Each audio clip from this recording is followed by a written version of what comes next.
My arm. Welcome, Eliza, to Alex Talks to Strangers, a show Yeah. where I love to talk to strangers. But you are messing up my flow because you and I are not strangers. No, we are not strangers. Yes. No. But it's good. I like talking to everybody. And you and I have not seen each other in a few weeks. So, No, not since the real estate investor summit in Denver. yeah.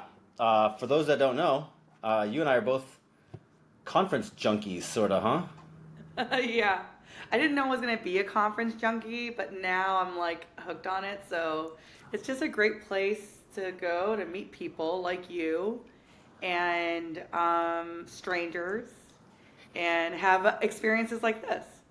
I think the internet has done this fascinating thing where you have all this digital socializing and it's really exciting, but it always feels like it's missing something. And then I find that conferences, meetups, whatever the case is, it creates this dynamic where I now use the internet to meet people like introduction like an introduction, but like I Yeah. find it very hard to actually make real relationships online. So you meet somebody, and especially if I know I'm going to a conference, I'm like, oh, let me reach out to like 10, 20 people and just be like, hey, when I get there, can I shake your hand? And then you hang out at the bar for a little while, you're like, okay, now we're actual friends, and now the internet life becomes much more valuable. But just the internet life, it's missing a huge component. Yeah, I mean, I agree. I feel like, before I would see people online and, follow them or whatever, and you get all this advice and you're like, okay, this is great advice, but how is this person in real life? And do we have something that's relatable, outside of just what's been, put to you? And then when you get to meet someone in person, there's this like connection that happens that I think is super special where you're like, wow, I'm following this person and I meet this person and here I am and and what I love about the conferences is too is like it's for something that you are interested in and I think as an adult it's very hard to make friends with similar interests. It's kind of like nice to find a place that you go to where you're like, "Oh, we all share this one big idea and we're all here to help each other grow."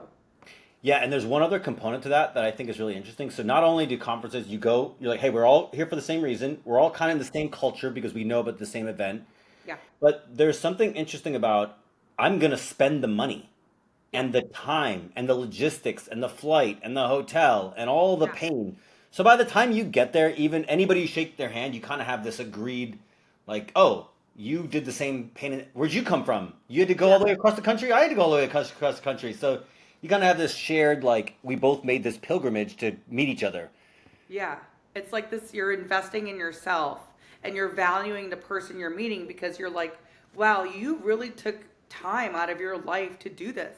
And And 5 grand or whatever it is, yeah, you know? yeah, a lot of Yeah, money. it's a lot You're of money. Yeah. investing in your life. Yeah. So it's really cool. I really love it. Yeah. Well, and then we get to be friends. So I made so many of my real life friends. I probably 90% of my real life friends I meet online, like see them, and then I'm like, I want to go meet you. Are you real? Are you really this cool? I want to meet you Yes. in person. And then I meet you in person. I'm Yeah. like, oh, this was great. When I saw you and my buddy Harry New Washington and my friend Lauren hanging out at the bar, like two of my really close friends already, I'm like, all right, you're in. Now we're friends Yeah. for real. Yeah. It just became a thing, and so now here we are. It's great. I know. I felt like, oh my God, I'm in the kids club now. Alex is like, hey, let's be friends. Yeah. So yeah, no, I love it. I love it. I love what you're creating. I love this whole thing, and I just really want to be supportive of it because I think like it takes, I think deep down inside, like when we all choose to say, not only are we an investor, but when we want to invest in real estate, we're really saying, I want to be an entrepreneur. And I think that, as you grow in that direction, you really want to support the people that are growing, right? You want to be like, hey, you know what? I see you. I see what you're creating here. And it's really cool. And I want to be a part of that. Yeah, it's hard.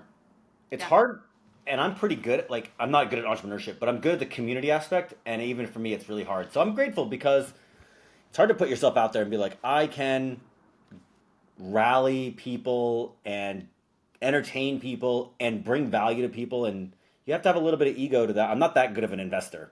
I'm okay. I'm not that good of an entrepreneur. I'm okay.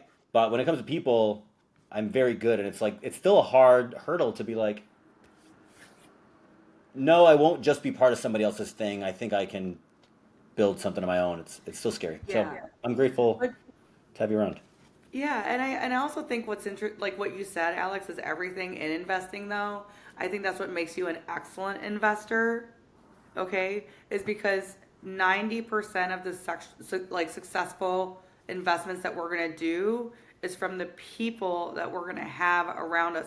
I mean, we are the five closest people to us, right? Like that's how our success is going to grow. If you have five people around you that are like, nah, I'm not going to do it, and they're always like negative, then you're going to kind of feel down about it too. But if you're like, hey, you know what, I got you, I'm here, I'm going to support you, then those people that are around you are really the people that are going to help your everything about your life grow.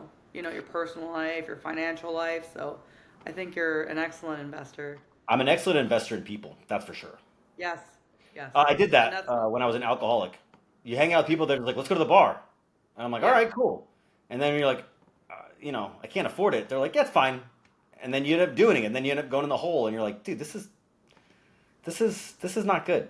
And yeah, then now I'm very careful about who I spend my time with, and I also try to help other people make those decisions when they're like, Alex, I need help in my life, and I'm like, you need a person in your life that's yeah, going to uplift you, and it's going to tell you stop making bad decisions, and that person's going to, like you said, motivate you, and you're like, hey, I have this idea, and like it sounds crazy and it's scary, and they're like, do it anyway.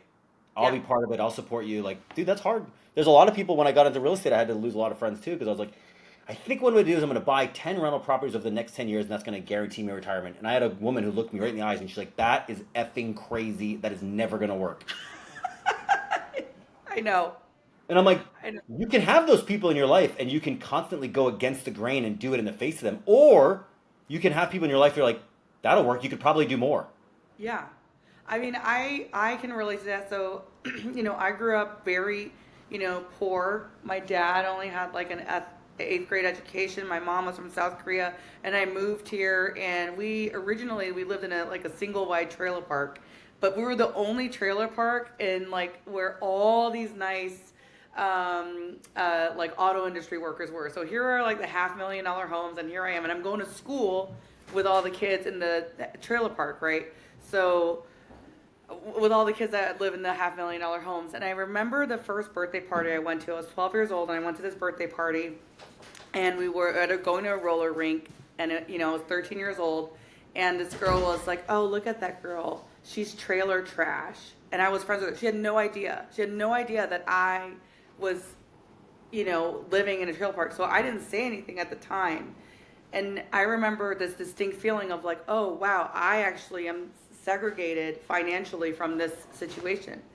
And since then, I said to myself, I was like, you know what? I'm gonna like learn and figure out like, just grow up and do my thing. And now I'm like, it's very important for me to take that negative mindset because your situation is not your circumstance. Like you can make any decision you want in life. Just like you are the choice, your people that you hang out with, who you associate with, is directly going to impact your views on yourself. So I just started surrounding myself with people that really believed in it because especially growing up like that, you're like, oh, I can't make that money. I can't do this or I can't do that. I can't buy a house. But instead, I did. And I keep doing it. Yeah. I love all these things. The story you tell yourself, the story that you tell others, how they tell it back to you, all of this becomes your reality. Yeah. And who Yeah. those people are and what they think about and how they root for you. And, you know, I love this, and it's a constant evolution and a battle. And I've talked a lot in the Misfits group that we're part of Yes. about like social climbing. And I don't know a better way to say it, but you have to be deliberate about who you choose, and then you constantly have to kind of be getting better and hoping those people grow with you. Because even the people that you grow with in the beginning won't be the people you grow with at the end. And Yeah. there's all sorts of weird dynamics that you have to account for and deal with. And I don't know, it's tough, but it's a fun little journey. So, Yeah, um, I agree with you on that, but I think there's a difference. I think like there's like this negative idea of like I'm socially climbing, right? It's like there's this thing that's been taught to us that money's dirty. People that are wealthy are dirty. People that are investors are bad. Developers are bad. And it's this negative idea of, and instead you get in there and you realize, wait, I can hang out with people. There are two, yes, the more money you have, if Sarah Blakely has an interview about this, where if you were an asshole before you had money, you're going to be an asshole after you have money. If you were kind, it doesn't matter. So the people that you surround yourself with, I feel like there's this opportunity of like, yes, I'm climbing, but what I'm climbing and what I'm striving for is like, how can I help other individuals like who went through circumstances that I went through and share experiences and be like, we can grow together. There is no such thing as like, this is it. You'll never make it. Yeah. So I love this, and I know this is totally derailed. This is not a conversation that. This is a totally side conversation, but I think social climbing. What I've realized is I've climbed a bunch of different social ladders where I've kind of got to the top and hung out with the cool kids, and what I found is being part of the cool kids club is useless. It really is. It's useless. It's like I did that in the military. I was hanging out with the coolest, the Green Berets. I was hanging out with the coolest kids in the whole U.S. military. And then Yeah. I've done it in a lot of entrepreneurship. I haven't hung out with like the cool kids. But in our little world, in our bigger pockets world, I lived with Brandon for a year. I love Brandon. He's Hmm. cool. But being Yeah. friends with Brandon is like you're friends with Brandon. You're Yeah. okay. Um, Other folks in the industry that I have their phone numbers. Like it doesn't. It in and of itself is useless. But when I say social climbing, what I mean is I want to find people who I can solve harder problems, solve bigger problems with. Yes. And it's not like negative, like, oh, I want to hang out with cooler, socially cooler people. I want to hang out with Yeah. people who have solved harder problems and bigger problems so I can learn and I Yeah. can add value and Yeah. I can, hopefully affect more people. Yeah, and I think that's like the thing, like like I try to like I work as a real estate agent in Atlanta and I also do real estate in California and I meet a lot of young investors. And I think one of the reasons why I gravitated towards Henry, and I didn't know Henry when I hang out with him at the bar that day. I didn't realize what he was all about, but he ended up just being a cool person. But one of the things that he talks about, and just, a lot of people that I think me and you both associate with, is if you're going to be an investor in a community, you're going to have to take responsibility and ownership of how you're going to build that community. You're not here to displace people. You know what I mean? And I think there's this, I've definitely had young investors and new investors be like, oh, I want this house for like $10,000 or whatever it is. It's not the price as much as like, I want the deal for myself. And it's like, but wait, is this a deal that really is a win-win for the person that's selling their home and you getting the home? Because it has to be an equal win. That's what makes it a good business. That's what makes it like, Yeah. Karma. Uh, karma. there's Look at the certainly karma, man. there's certainly transactional people out there, and Yeah. people that are short-sighted, and that'll never change. But I don't think that you go very far by essentially exploiting people's, whether it's their inability to negotiate well or their inability to know what they have. And you can do some of that, and you can get away with it. But I just don't think it has. There's nobody. There's very few very successful people who have done it morally Yeah. bankrupt. Yeah. And Yeah. Warren Buffett is the great example of this. He's like, you take somebody with an average IQ and a decent work ethic and great morality, and you stick them in the right job, and like they can go as far as they can go as far as anyone can go. But if they Yeah. have bad character, there's no hard work or intelligence that can make Yeah. it get into the long game. That's really cool that you bring that up. I was actually do you know let me pull this quote up. I wrote it down today. Do you know who Peter L. Bernstein is? No.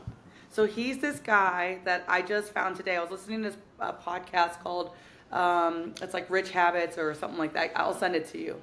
And definitely tag him on it. But he mentioned the podcast was mentioned this quote that I thought was so cool. Peter L. Bernstein was an author who basically wrote this book on risks. And he also was an economist. And he also wrote books on investing. And he said, in making decisions of uncertainty, the consequences must dominate the probabilities because we never know the future. So, in making decisions of uncertainty, the consequences must dominate the probabilities.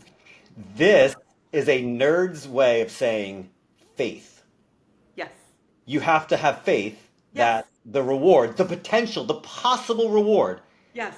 is so good and so important and so great that even if you fail, or even if you're likely to fail, it's worth trying. Yeah, Yeah, it's exactly. faith. It's faith for nerds. It's fate. Yeah, it's faith for nerds. Which is what we do when we go to these conferences, when we spend all this time and energy. We're like, Yeah. I'm putting myself out there and I'm going to trust this process and I'm going to meet people like that share the same goals and values as I do. I'm not a very religious person, but Neither am I. I've studied enough. That's mostly philosophy back there, Oh, I love and it. religion, and it's interesting to come. I studied my first love was like science, and it's interesting to come around and see all the science. There's a lot of history and economics on that bookshelf, and it's like they're all saying the same thing, Yeah. but with different like symbolism or language. And I'm Yeah. like, you guys are saying the same thing, but man, you're mad that your language is different. But it's the same thing. It's the same thing. It's the A same lot of it. thing.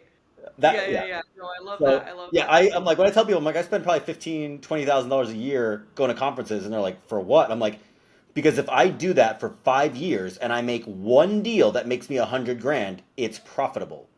One Yeah. deal in 5 years, spending 20 grand a year, Yeah. and I've more than done that. So I'm like, this is a no brainer. But it's like it's all it is investing. When I bought my properties in the beginning and I'm buying these properties, I'm spending all this money and I'm all this energy and investing and taking these dumps and rehabbing them. And then at the end, I'm like, I make $100 a month. They're like, why? And I'm like, because fixed rate debt plus longevity, Yep. now they all make $1,000 a month Yeah.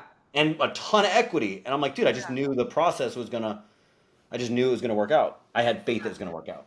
Yeah. I mean, my first property I ever bought, I was with my ex-husband who was a Marine, who I'm very grateful for, and we're still friends to this day. And we were just young. We got married way too young. But he said, I'm a country boy and I'm from Texas. And I don't know, you're in Austin now, but if you've never heard of this town called Dime Box, Texas, it's by I've Giddings. not. It's 70 miles. So I'm from LA. I'm a city girl. He's a country boy. We bought this farm from his grandpa, zero money down, and we paid $130,000 for it, and it was 25 acres. And I've never worked so hard in the Texas heat in my life. Like I was out there building my own fence. I had cows and horses and chicken. Anyway, that same property, I looked at it because we divided our assets when we got divorced. But that same property, I looked at it the other day, and it's now worth $700,000. Bought that 10 years ago. And it's like you just have to have. It was in the middle of nowhere. It was a town in the middle of nowhere, you know, and you just Vegas have. was in the middle of nowhere. Vegas was in the middle Yeah, of nowhere one day. yeah, exactly. So you just LA need. was the middle of nowhere at one point. LA was the middle of nowhere and it was a dump. Yeah, it's an Texas armpit. was the middle of nowhere at one point. That's true. Okay, I want to transition. I know you reached out to me on purpose, so I'd love to cover that, and then I have a couple of questions for you. So, I'm curious. Like you set this up. What can I? How can I make your life better? Well, I set this up because I see all that you're doing and I got this email of these other conference junkie things that we got going on and I felt super excited and I kind of wanted you to tell me like what your idea was behind some of these things that you are setting up for us to meet and what your goal was and I wanted to hear a little more about that. I have this theory Yes. on the community aspect that first off, this is not a theory. This is a fact. I'm a hyper, mega, unbelievable extrovert. So I could spend 18 hours a day with people and be invigorated. It doesn't drain me. So I'm like, this is a power that not that many other people have, and it's my responsibility to use it to help people that, again, like we talked about earlier, is like people all need each other, Yeah. right? But for many reasons, it's harder, sometimes harder than ever, for people to get together Yeah. in meaningful ways. So I'm like, dude, I need to do this. Yeah. So part of the newsletter is, and there's lots of depth here, but part of the newsletter is like, dude, I'm going to events and I want to meet people and I want people to know about other events, not because I get affiliates but maybe we can just hang out. Or maybe it's useful to you to go to a boutique hotel con or learn and grow at the Renault winery, or I don't know what else is on this month's newsletter, but maybe Yeah. it's useful to you. So it's part of that is that. Part of it is I have been in many digital online communities for the last 20 years. People don't know this, but back 20 years ago, I was a car guy and I liked Yeah. Volkswagens. And so I was Yeah. hanging out on a Volkswagen forum back when forums were cool, back in 2002, Yeah. before Facebook, way before Facebook, before smartphones. And I was on there all the time. And what I found was I actually devolved into some small corner of this web forum, which was a big forum at the time. I mean, for Volkswagens. And it was this health and fitness forum. And I developed a really deep community there where I would host events. I would host like challenges for fitness. And so I created people that I'm still friends with today. And I created this back 20 years ago, literally 20, more than 20 years ago. Wow. Right? Before the internet, before social media, well, not before the internet, before social media was really cool. And it was a breakaway community, a health and fitness forum subgroup on a Volkswagen website. And so I've been doing this my whole life now, building communities and interacting Yeah. with people and getting them engaged. Yeah. And then, Bigger Pockets comes along and I do the same thing. Yeah. I have 4,000 posts on the Bigger Pockets forums. I created meetups. I ended up doing 36 video episodes called Meet the Investor for their YouTube. I was on the podcast. I was a moderator. I obviously go to their conference and take photos. Like I got super deeply ingrained in this digital community. And I started along the way to realize that nobody's really doing it the way that I think they should. I think everybody's missing the mark. And then obviously you and I meet through Better Life. Yeah. And I love Better Life and I was part of it from day one and I helped create it and they have a tremendous mission and I couldn't have done what Brandon Turner has done. He's so fearless in many ways and so abundantly minded. And so I was part of it. I watched it, and I left for other reasons. But I also looked at it and said I wouldn't do it this way. I would do it a little bit differently. And then Yeah. now I'm part of my friend's War Room group, and I'm trying to help him build up his community for military veterans. And I Yeah. love that community, and it's part of it. But I would maybe do it a little bit. There's pieces missing, and then there's other groups that I'm just now starting to, because now like I'm an expert in this. So now like people are asking me for help and consulting and how can they build their groups. And I realized, and I have my lovely fiance here, she's like, you're doing this for everybody else except yourself. Yeah. And not to say that I'm doing it for myself, but she's like, you're not doing the thing that you think is most valuable, which is attracting your people to do, I don't actually know what yet, but I have a knack for attracting a certain type of people. So part of that is this podcast. I'm like, Yeah. dude, I want to talk to people. I'm attracting a certain type of people. Come and talk to me. I want to talk to you. And we can make Yeah. content out of it that we can both get. Not Yeah. that many people listen to it, but it feels right. Yeah. And then this week, last 2 weeks, so something really hit me, and I'll wrap after this because I know I'm rambling. One of the things that I think online communities are missing is I think there has to be an in-person component. Has to, Yeah. has to, has to, has to, has to. If there's no in-person component, I don't think it works. No. Not long term. There has to be a reason that you all share to do the thing together. So, real estate, but Yeah. maybe more niche than that. We have to go and have a shared purpose. And then I think there has to be this is the part that a lot of folks miss, I think. Instead of like, hey, we're all here for real estate, so we just kind of hang out. That's what happens. And then sometimes we go to events together. But it's all just like, you and I don't do anything together. We're just in real estate and we happen to like each other. Yeah. The piece that's missing, the piece that I believe is missing, and I haven't solved it, but this is the part that I think that I'm really going to try to do something different, is we need to have a shared mission. You and I have to go through something together that we do the same mission together, and it's got to be difficult, it's got to be a challenge, and the shared vulnerability of doing the thing bonds us. Yeah. And that is the most valuable human experience, in my opinion. And so Yeah. we are going to do, the first one I'm going to do is a writing workshop. And I'm going to launch that probably today or tomorrow. Great. And we'll do that for 60 days from June to August. Okay, great. I love that. I think that's something that's very valuable too. I do think, another thing that I think, like for me, and I love what you're saying and I love everything about it. And I agree that there has to be this, like, in order for us to trust each other, to grow together, that's how trust and respect and camaraderie is earned, by what you're saying. And one of the things that, like, I feel like is also another missing thing is, and I've tried this, I've joined Better Life Tribe, right? and I've joined other groups. I've been like a group junkie for a long time because I really feel like a physical community is very important. And what I find is that people that do the conferences have a really hard time being consistent in meetups, local meetups here, or local meetups in general. I find that that could be like there Why should be, don't you lead one? yeah. I I'm can help. thinking about it. I'm Don't think about it. Just do it. So you're gonna get a kick of this. You don't know this about me. I go to Las Vegas in 2017. I don't know a soul in Las okay. Vegas. Okay. And so I start going to other meetups and I do the same thing. I kind of pillage people. I go to these events and I'm like, some of these people are my people, and so why don't we do a meetup where I can find out who's my real friend by I created an awkward barrier. Alex does this. This is an Alex thing. I just make things hard for no reason, and then I'm like, if you're really committed and intense and persistent, then you'll show up and do this thing, and then I know we're friends. If you just want it to be easy, we're not gonna be friends anyways. Yeah. So I make a meetup called Real Estate Church. It's on a Sunday. It's at 8 a.m. Okay. in Las Vegas. Wow. That meetup, Saturday. and I don't know, Sunday. That I know, meetup but ended up after being, Saturday night, you're like, here we go, yeah, 8 oh, there's a.m. nobody doing cocaine at 5 a.m. and then showing up to this meetup. Yeah. Yeah. It's not one of Um, those things where we do drugs and we show up. Yeah. that ended up being like 40 people. There's no Yeah. cost. I didn't do any infrastructure. It was just like, I just posted about it on a little Facebook group once a month.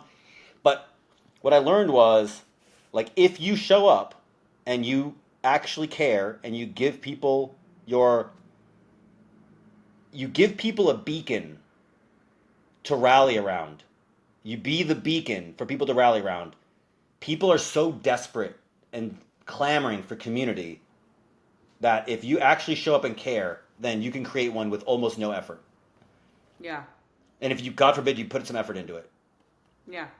So, talk to Tyler Goebel. He created a meetup in DC.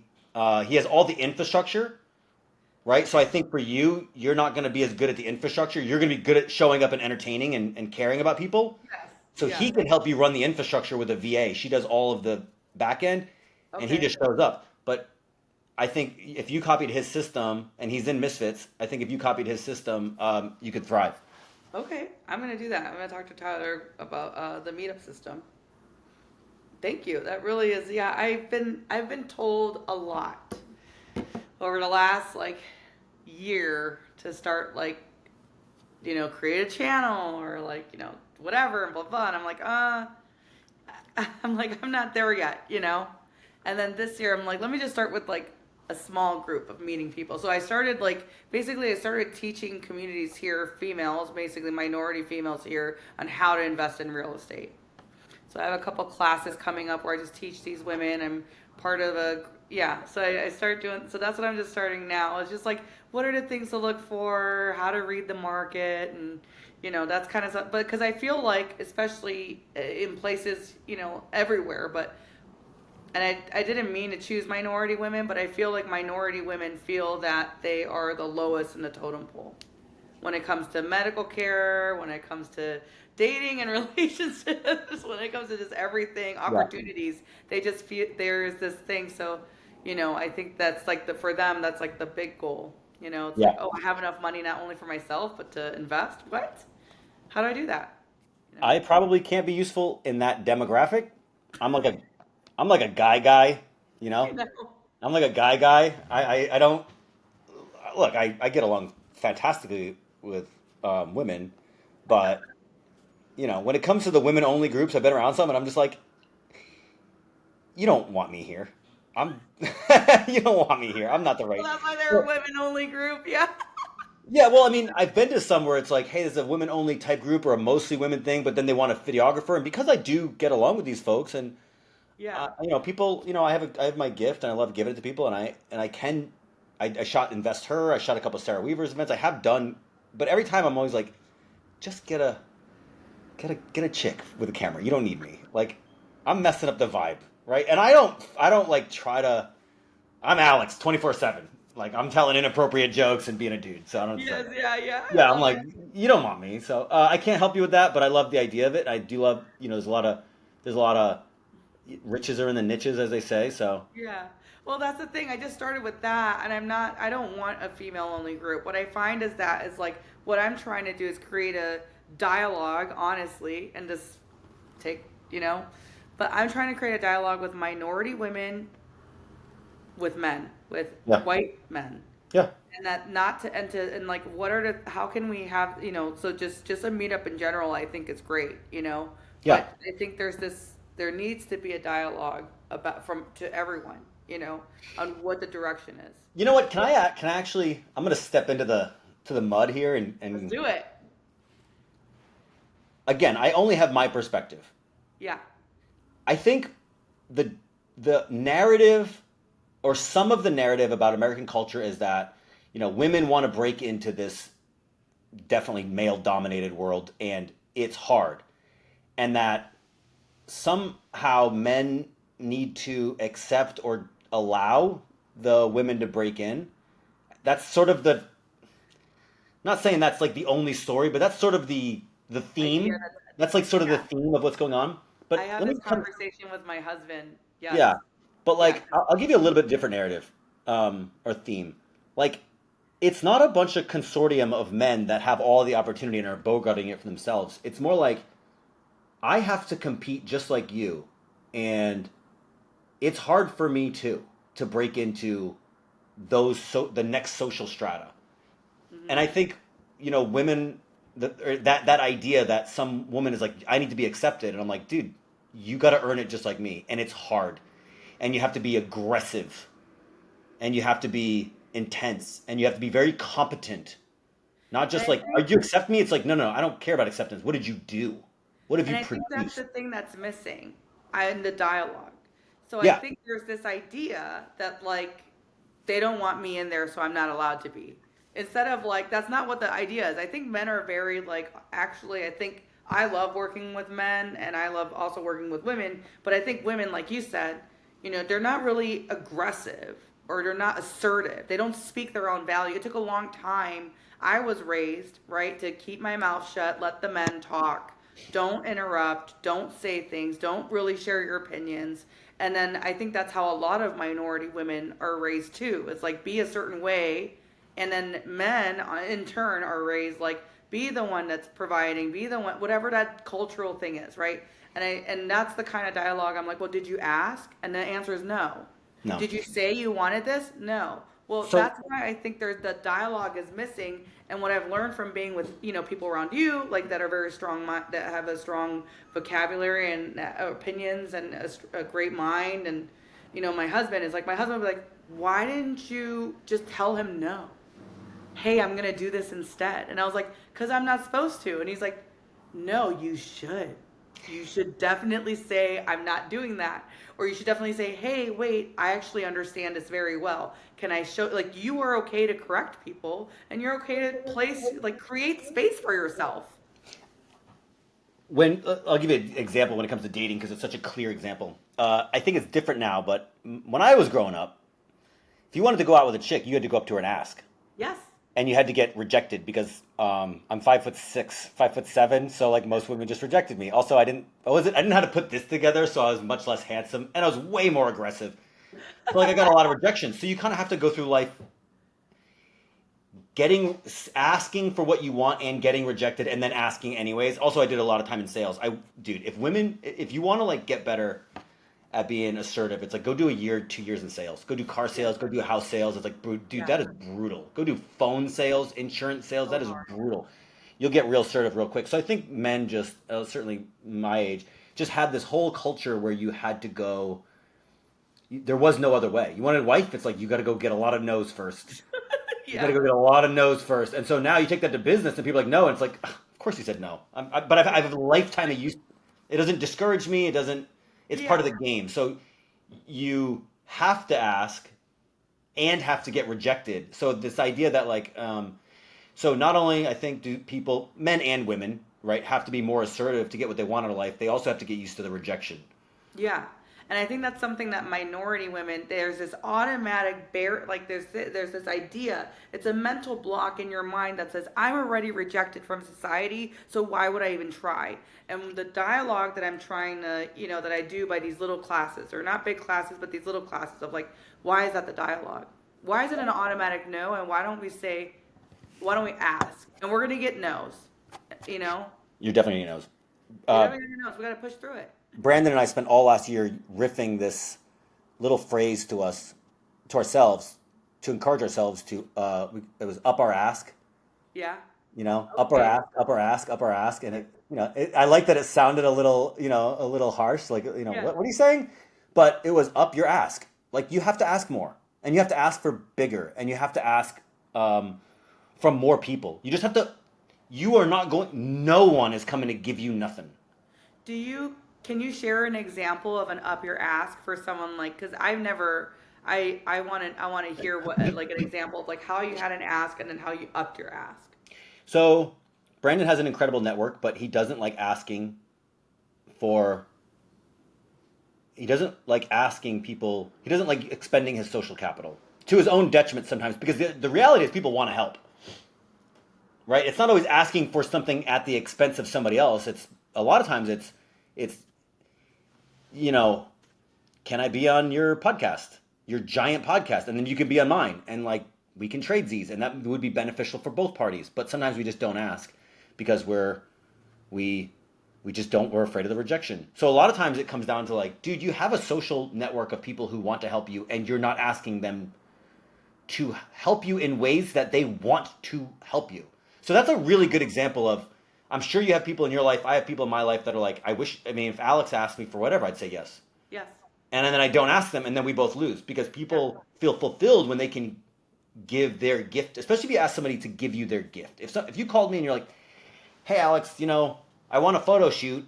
I have a within your budget, or I have a budget or whatever." I was like, "Okay, you want to take pictures of whatever your amazing thing is?" Like, of course, I always want to do that. Or something easier, like, "Alex, I need to know somebody in Atlanta that does this," and I'm like, "Dude, I already know that person. Here's their email address. Here's their phone number. I do group text. Like, that's such a fulfilling thing for me to do because that's my superpower is connecting people.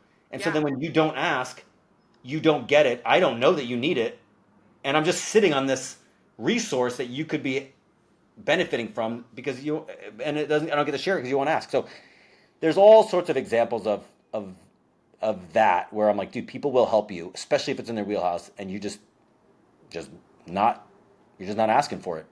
That's a really great thing to say because I feel like that's something that people need to hear. Yeah, I think people feel shame about asking. they're so Or afraid to ask. yeah, there's this like, oh, I'm gonna ask them for something, and it's like, Re- no, Reverse it. If I asked you for help, would you be annoyed or excited that you might be able to excited. help me out? Of course, I'm always excited. So go down the list when you talk to your small group next time, and they're like, oh, I'm afraid to ask. And I'm like, if somebody came to you and asked for help, would you be excited or annoyed? And they'd be like, I'm, excited. It's like, you think you're special? You think you're the only one who wants to help? You're not the only one that wants to help. People want to help. yeah, I'm so excited. You know what? I'm definitely gonna bring this up on my class. I have a class coming up, so I'm definitely gonna bring this up to be like, you know what? You have to ask people. Yeah. Okay, I got a couple tough questions for you before we break out. Let's do it. Okay. What is your what motivates you right now? What's your number one motivation? My number one motivation right now is to honestly, it's very exciting. It's shifting people's mindset of I can't invest in real estate to I can invest in real estate. And I'll use this as an example. So my girlfriend, she's going through a divorce. She's a teacher. She has two kids, and she feels like she can't invest in anything. And just working with her and helping her and seeing that just that light come on of like, wow, I can do this, and it's not like detrimental to me. Like this is just going to be a part of my life and my routine of just thinking in this way. And not only am I going to help this, I'm going to teach my sons this. Is that's the excite? I think that's what brings me. That's what gets me going every day. Right now, is this? It's this idea of like helping people recognize that you're not your circumstance. Yeah. People change in wild ways. I used to think people don't change, and then I'm 40 and I'm like, dude, I've lived 10 lifetimes. Yeah. 10 I've different changed a people. lot. It used if you would have asked me like, 10 years ago, I'm like, oh, I want this and that, like I was like, but then now I'm starting to recognize how important it is to build community and to really like be of service. I'm in the in service era right now. I love that. Okay, what are you failing at right now, and why can't you fix it? Oh man, what am I failing at? I'm failing at time management. Oh, I okay. Why I'm can't you gonna be fix very it? honest. Like so, like I wake up in the morning and I get my kid ready for school, and I just feel like I'm not spending enough time with him, and I'm so focused on sales and so focused on providing a life for my son that I'm forgetting to spend time with my son in a very meaningful way, and I'm Yeah, not managing the time appropriately. But at the same time, it's like there's a lot of things that happened in my life over the last 4 years from COVID and my husband and I being in film and stuff. So and losing that income and doing a new career and all these things and I time management. If there's one thing I could fix right now, which I know is incredibly hard because I got to build my pipeline, is I would spend more time, you know, figuring quality time with my son Aiden. do you have a VA? I don't, but I should get one. Talk to me off this chat. I'm Okay, telling you, this is going to change your life. a VA. Yep, Okay. this is going to change your life. It is changing my life. I've done it now 6 months. I've had two. One didn't work out so good. This new one, she's incredible, Yep. and it is. I'd have to have more time to like delve into the all the things that happen Yeah. about how it changes, because it's not just like, oh, you have this employee that there's like all these other things that come along with it. Like if you get somebody good, you're like, wow, actually they're going to open up so much time for you that you're like, I have to go get more projects to Yeah. give them. That's how good some of these folks are. They're incredible. So my VA has been incredible, and I'm like, I've got to. It makes me go bigger Because you have more time, and that's because the thing. I feel like I well, it's can't not just that I have more manage time. time. It's not I just need that I have more time. It's that I have this human being that is fully capable of almost anything that I throw at her. And I'm Oh, like, I love that. That's so and I'm like, exciting. it's not just time. It's what can I accomplish? I can accomplish way more than I realized. Oh, And so what I would tell you is take $12,000. I know you have $12,000. I would take $12,000. I'd put it in an account, and I'd say I'm going to make a bet that I can hire a full-time person for 1 full year that will okay. earn me $12,000. Okay. That's what That I would sounds do. really And good. I'm going to make a bet that I bet you in 120 days that it will more than pay for itself. Okay. I'm excited. Yeah. And if it doesn't in 12 months, you're like, wow, I I'm gonna can't. call you, Alex. I'd be very surprised if 12 months you can't find that that's a valuable, more than valuable return on investment. No, I think that's a really good idea. I can't wait to talk more about it, but I think that's something that's another thing too that's very important for us to like remember is like I have the hardest time asking for help for myself. Like hiring help, cleaning the house or doing things like that's my, you know? I'm not. I don't. I'm not hiring help. I'm hiring a team, and Yep. it becomes. And this is a secondary conversation. It now becomes your job. It becomes your responsibility to create a mission that they are excited about, Yeah. because then you're doing it together. It's not like she's helping you. It's like we're on a shared journey. Oh And yeah. so you now have to think about your life going like, what can I do that's exciting that somebody else would want to do with me?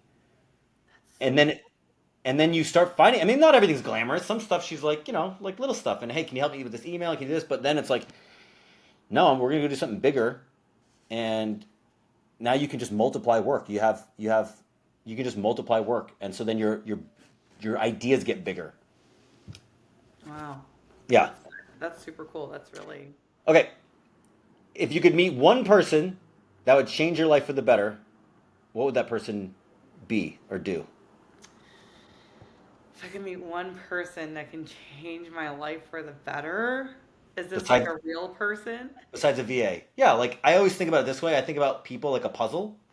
I think Yeah. about people in life like a puzzle. Like, hey, if I want to solve this puzzle, I need these shaped people. So like what type of person is missing from your life that if you met them, you're like, damn, that's the person that would.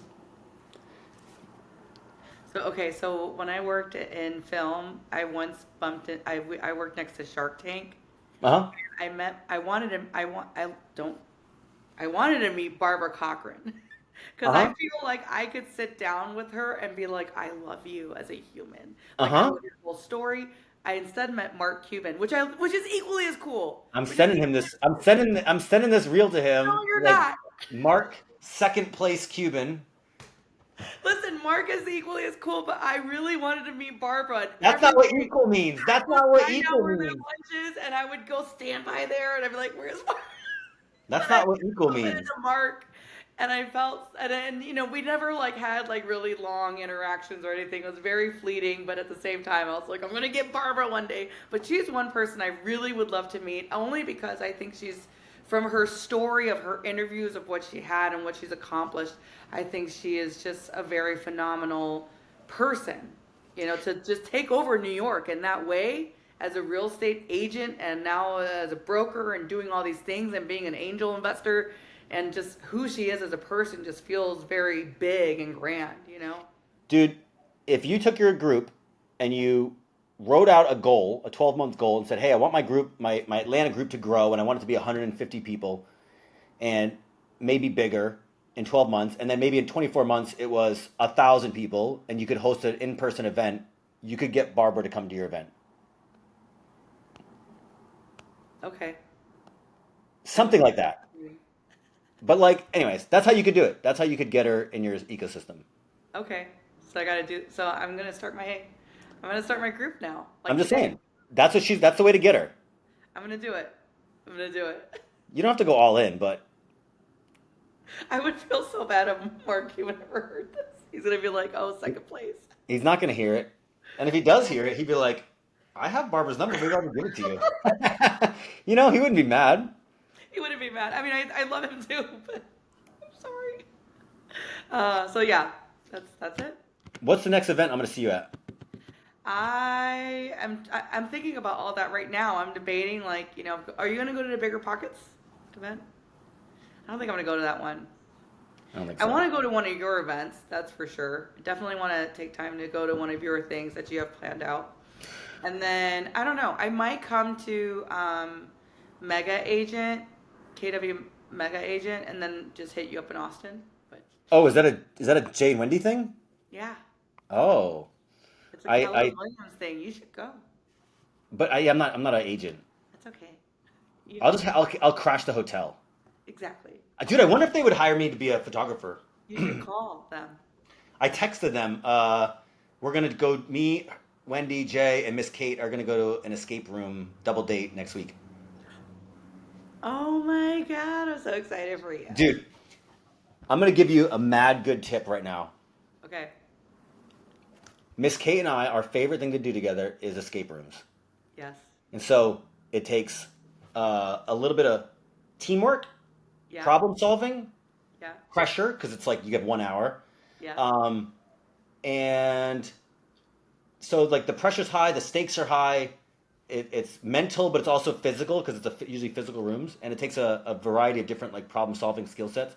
And so we love doing these together. We've probably done over 100 now, and now we judge other people very seriously. We judge other people on their ability to complete escape rooms. So if you want to make friends with somebody, reach out to them and say, "Hey, I would love to double date with you at this escape room." Nobody's ever done that before. Right? I think it's going to be super good networking. And then if you go there and you're like, you find out they're an idiot, you're like, see ya.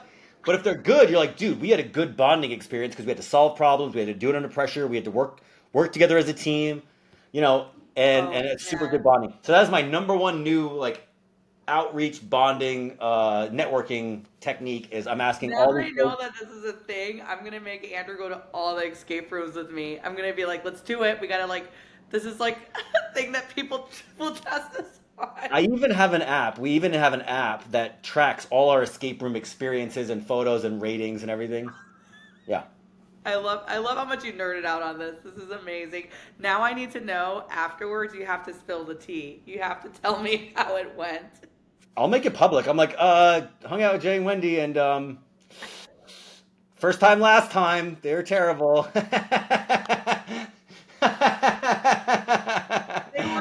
worst at the skate. No, I Yeah. think they're going to be really good. I'm really interested to see how this goes. Yeah, I think they'll be Yeah, good. yeah. All right.